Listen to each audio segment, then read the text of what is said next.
ICC champions trophy 2025 के लिए पाकिस्तान के ऐलान करदा स्क्वाड में तब्दीलियों के हवाले से सिलेक्टर्स के ऊपर बहुत ज़्यादा दबाव बढ़ चुका है और इस हवाले से पीसीबी के चेयरमैन मोहसिन नकवी ने भी सिलेक्टर्स को ख़ास पैगाम दिया है, ख़ास हिदायत दे दी है। इसके हवाले से क्या अपडेट हैं वो आपके साथ शेयर करूंगा, लेकिन अहम चीज़ ये है कि जिन तब्दीलियों के बारे में हम बहुत ज़्यादा बात कर रहे हैं, क्या वो वाकई ही इतनी नागुज़ीर हैं?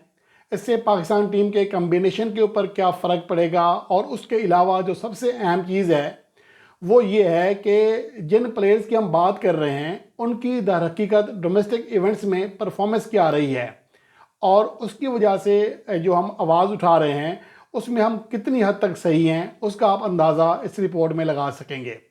अब आते हैं पाकिस्तान के कम्बिनेशन के हवाले से, जो कि पीसीबी ने यानी कि सिलेक्टर्स ने जो अब तक कम्बिनेशन सेट किया है उसमें फ़खर जमान बाबर आजम ओपनर हैं, कामरान गुलाम तीसरे नंबर पर, फिर चौथे नंबर पर मोहम्मद रिजवान, पाँचवें नंबर पर सऊद शकील, छठे नंबर पर खुशदिल शाह, सातवें नंबर पर सलमान अली आगा, आठवें नंबर पर शाहीन अफरीदी, नौवें नंबर पर नसीम शाह, 10वें नंबर पर हारिस रऊफ़ और 11वें नंबर पर इब्रार अहमद हैं। ये पाकिस्तान का फर्स्ट चॉइस प्लेइंग 11 है या पाकिस्तान की फ़र्स्ट चॉइस लाइन अप है।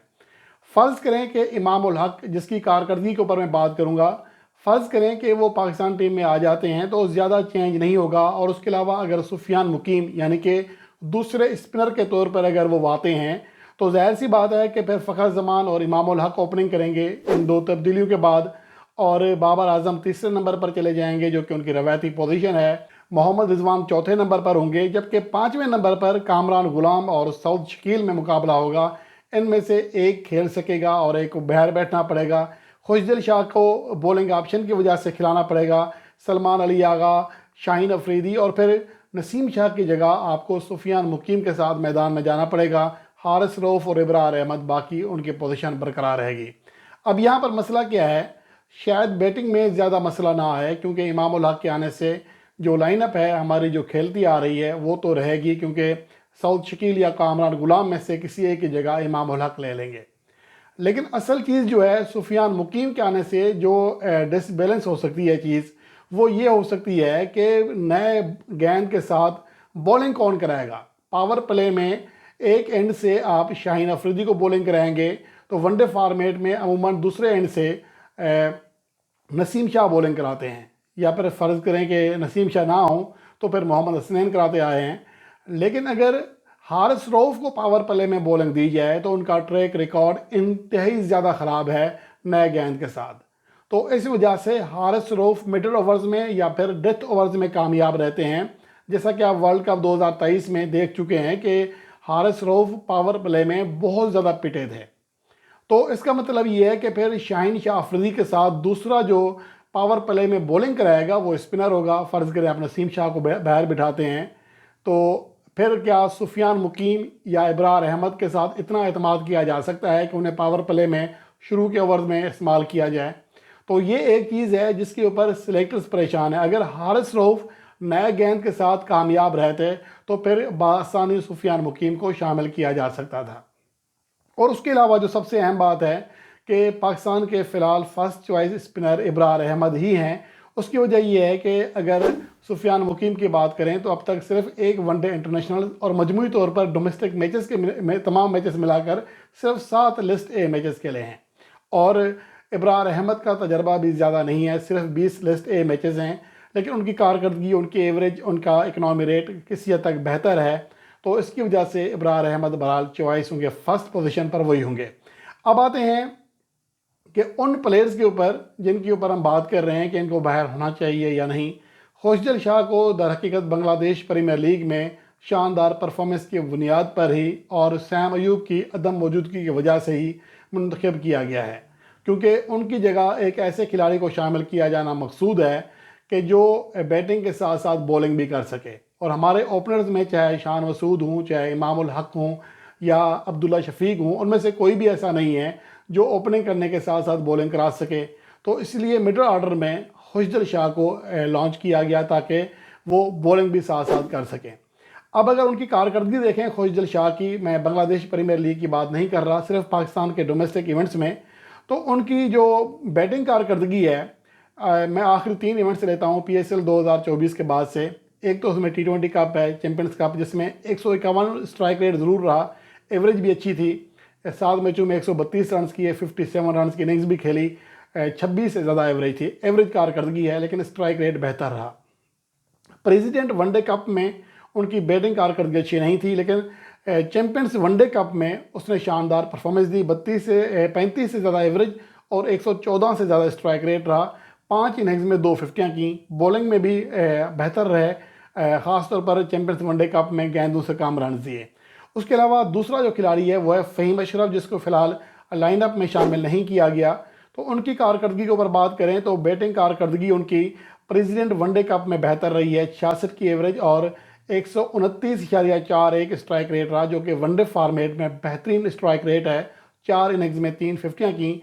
बॉलिंग में चैंपियंस वनडे कप में बेहतर रहे, लेकिन T20 चैंपियंस कप में 7.76 के इकनॉमी रेट से रन दिए। प्रेसिडेंट कप में 5 मैचों में 6 विकेट हासिल की और गेंदों के बराबर रन देते हुए फी विकेट के लिए 32 रन दिए। तो फ़हीम अशरफ की कारकर्दगी ज़्यादा बेहतर नहीं है, लेकिन बांग्लादेश प्रीमियर लीग में वो दूसरे टॉप विकेट टेकर हैं। जब उन्हें सेलेक्ट किया गया था तो शायद इसी वजह से उन्हें स्क्वाड में हिस्सा बनाया गया उसका, और इसकी एक वजह सियासी उनका दबाव था। जिस जमात से वो ताल्लुक़ रखते हैं वो इस टाइम हुकूमत में है, तो इसकी वजह से भी एक थोड़ा सा एज उनको हासिल हुआ है। और इसके अलावा इफ्तिखार अहमद, गो कि उन्हें ज़ेर बहस नहीं लाया जा रहा सिलेक्शन के लिए, लेकिन प्रेसिडेंट वनडे कप में 118 की एवरेज थी, 146 का स्ट्राइक रेट था। 4 इनिंग्स में 1 सेंचुरी 1 50 रही। और T20 कप में बेहतर परफॉर्म नहीं कर सके, बैटिंग में 114 का स्ट्राइक रेट रहा, 21 की एवरेज रही। और चैंपियंस वनडे कप में भी 86 का स्ट्राइक रेट और 38 की एवरेज रही। एवरेज कारकर्दगी है, बहुत ज़्यादा आउट क्लास नहीं है, तो इसलिए उनका नाम नहीं लिया जा रहा। लेकिन इमामुल हक का नाम ज़रूर लिया जा रहा है। अगर इमामुल हक की बात करें तो एक तो रेड बॉल यानी कि कायद आज़म ट्रॉफी में शानदार परफॉर्मेंस दी, और उसके अलावा जो T20 कप था चैंपियंस कप, उसमें 136 के स्ट्राइक रेट और 32 की एवरेज के साथ रन्स किए। और प्रेसिडेंट वनडे कप में 52 की एवरेज और 95 का स्ट्राइक रेट रहा, बहुत शानदार कारकर्दगी रही। और उसके साथ साथ अगर देखा जाए तो चैंपियंस वनडे कप में 4 इनिंग्स में 212 रन किए, 53 उनकी एवरेज रही और 90 का स्ट्राइक रेट रहा। 4 इनिंग्स में 3 फिफ्टियाँ की हैं, तो बेहतरीन बैटिंग फॉर्म में है। तो इसलिए मेरे ख्याल में इमामुल हक के हवाले से जो बात की जा रही है, जो आवाज़ उठाई जा रही है, वो सही है। और मोहम्मद हसनैन, जिनके बारे में मैंने कहा था कि शायद उनकी टीम में जगह नहीं बनती है, उसकी वजह यह है कि कम बैक करने के बाद 5 मैचों में सिर्फ 5 विकेटें हासिल की हैं। सबसे बदतरीन स्ट्राइक रेट, सबसे बदतरीन एवरेज उनकी है, और रन्स भी ज़्यादा दिए हैं। लेकिन डोमेस्टिक इवेंट्स में बहरहाल वो परफॉर्म करके आए हैं, जैसा कि T20 चैंपियंस कप में 7 मैचों में 6 विकेटें हासिल की। एवरेज कारकर्दगी थी, लेकिन लिस्ट ए मैचेस में शानदार रहे। प्रेसिडेंट वनडे कप में 4 मैचों में 9 विकेटें हासिल की, तीसरे टॉप विकेट टेकर रहे। और चैंपियंस वनडे कप में 6 मैचेस में 17 विकेटें हासिल करके टॉप विकेट टेकर होने का एजाज़ पाया था। तो ये परफॉर्मेंस है इन तमाम प्लेयर्स की। उसके बाद आप अंदाज़ा लगा सकते हैं कि जितना वावेला किया जा रहा है, क्या ये प्लेयर्स उतने ज़्यादा ख़राब हैं या फिर उतने ज़्यादा अच्छे हैं जिनको ड्रॉप किया गया है, वो आप खुद ही अंदाज़ा लगा सकते हैं। अब आते हैं उस प्रेशर की जानिब जो कि सिलेक्टर्स के ऊपर बढ़ता जा रहा है कि टीम में 2 तब्दीलियाँ लाजमी करें। एक तो ओपनिंग के हवाले से मैंने कह दिया कि इमामुल हक, उनकी कारकर्दगी भी अच्छी है, तजर्बा भी अच्छा है, और इमामुल हक और फ़खर जमान की जो ओपनिंग जोड़ी है वो ख़ासी कामयाब भी रही है। तो इस लिहाज से तो ये तब्दीली, इसके ऊपर मेरे ख्याल में ज़्यादा बहस नहीं बनती है, ये होनी चाहिए। सुफियान मुकीम के हवाले से भी मैंने कह दिया कि अगर वो आते हैं, ठीक है, वो पाकिस्तान के लिए 1 वनडे इंटरनेशनल खेले हैं, लेकिन सिर्फ 7 लिस्ट ए मैचेस का तजर्बा है। लेकिन अहम बात यह है, उनके प्लेइंग 11 में शामिल होने से, यानी कि इब्रार अहमद और सुफियान मुकीम अगर दोनों शामिल होते हैं तो फिर पाकिस्तान का कम्बिनेशन बिगड़ सकता है। अगर आप उन्हें प्लेइंग 11 में शामिल करने के लिए आज सोचते हैं, क्योंकि आपके पास नए बॉल के साथ दूसरा फास्ट बॉलर नहीं है, अगर आप नसीम शाह को बिठा देते हैं तो ये एक मसला है। लेकिन उन्हें स्क्वाड में बहरहाल शामिल किया जा सकता है फ़हीम अशरफ को ड्रॉप करके, क्योंकि खुदा न खास्ता अगर इब्रार अहमद फेल होते हैं तो फिर सुफियान मुकीम को के साथ उनको रिप्लेस किया जा सकता है। लेकिन अगर इब्रार अहमद अच्छा परफॉर्म ना कर सके तो आपके पास दूसरा ऑप्शन नहीं होगा। तो ये वो चीज़ है जिसके बारे में मेरे ख्याल में सेलेक्टर्स को सोचना चाहिए।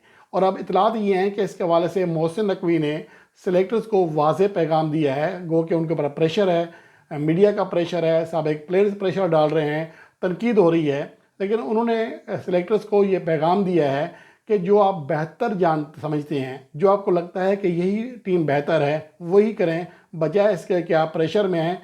लेकिन अगर तब्दीली नागुज़ीर है और अगर जो तनकीद हो रही है वो सही हो रही है तो इसके ऊपर आप गौर करें। यानी कि सिलेक्टर्स को मुकम्मल इख्तियार दे दिया है। अब देखना ये है कि सिलेक्टर्स इस हवाले से क्या फ़ैसला करते हैं, क्योंकि रोज़ बरोज़ जो प्रेशर है वो बढ़ता जा रहा है। और दूसरी अहम बात ये भी है कि 11 फरवरी से पहले बग़ैर किसी परमिशन के हम अपने स्क्वाड में चेंज कर सकते हैं। कोई वजह भी नहीं बताना होगी, लेकिन 11 फरवरी के बाद ऐसा करना मुश्किल हो जाएगा, क्योंकि जब तक कोई खिलाड़ी अनफिट नहीं होगा आप उसे ड्रॉप नहीं कर सकेंगे। तो ये वो चीज़ें हैं जो कि पाकिस्तान के सिलेक्टर्स को आने वाले 2-4 दिन के अंदर डिसाइड करनी है।